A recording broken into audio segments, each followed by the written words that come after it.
வணக்கம். ஆன்மீக செய்திகள்.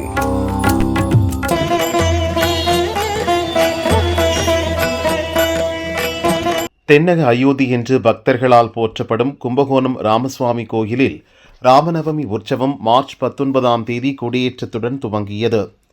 தினமும் பல்வேறு வாகனங்களில் வீதியுலா வந்து சுவாமி பக்தர்களுக்கு அருள் பாலித்தார்.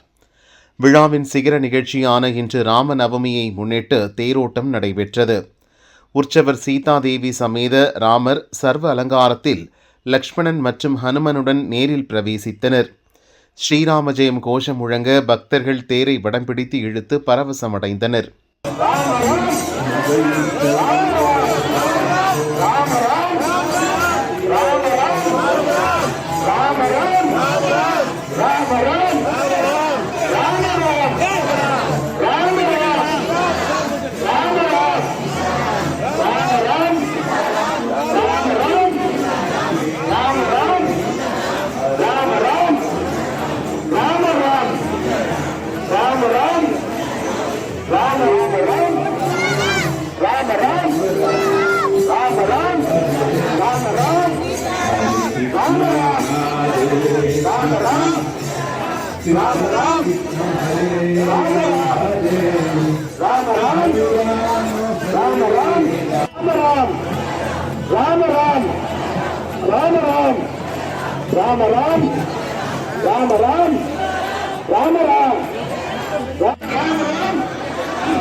இலங்கை வேந்தன் ராவணனை ராமர் வதம் செய்த பின் பாவங்களை நிவர்த்தி செய்ய ராமநாத சுவாமியை வழிபட்டு ராமர் உருவாக்கிய தீர்த்தம்தான் ராமர் தீர்த்தம்.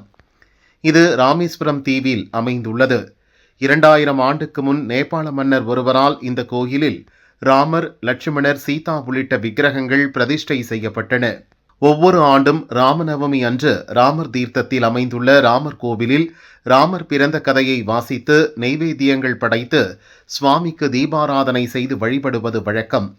இன்று நடந்த ராமநவமி வழிபாட்டில் ராமதீர்த்தம் மற்றும் கோதண்டராமசுவாமி கோயிலில் அதிகாலை முதலே சிறப்பு அபிஷேகங்கள், ஆராதனைகள் மற்றும் வழிபாடுகள் நடைபெற்று வருகின்றன.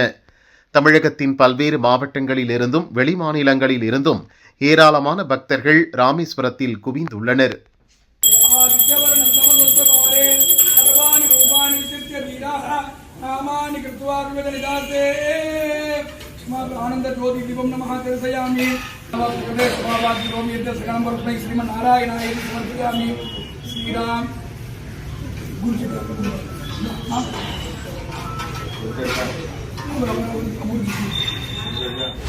சிதம்பரம் பரதூர் கிராமத்தில் 1000 ஆண்டு பழமை வாய்ந்த அகஸ்தீஸ்வரர் கோயில் உள்ளது.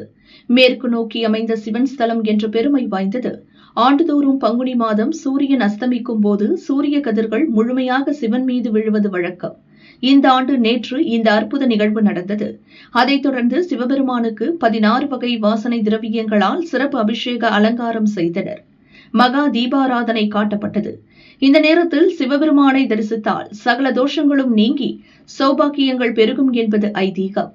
திரளான பக்தர்கள் சிவசிவ கோஷம் முழங்க சுவாமியை தரிசித்து மனமுருகினர்.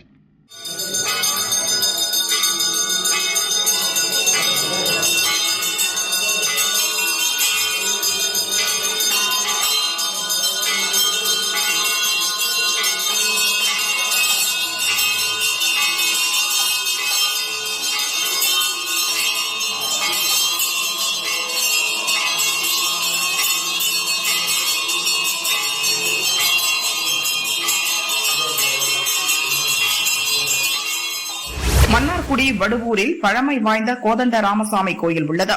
இன்று ராம நவமியை முன்னிட்டு கொடியேற்றம் நடைபெற்றது. கருட சின்னம் பொறிக்கப்பட்ட கொடிப்பட்டம் கொடிமரத்தில் ஏற்றப்பட்டது. விழாவின் சிகர நிகழ்ச்சியாக ஏப்ரல் 2ஆம் தேதி திருக்கல்யாணம் மற்றும் ஏப்ரல் 4ஆம் தேதி தேரோட்டம் நடைபெற உள்ளது. திரளான பக்தர்கள் கொடியேற்றத்தில் கலந்து கொண்டு சாமியை தரிசித்து மனம் உருகினர்.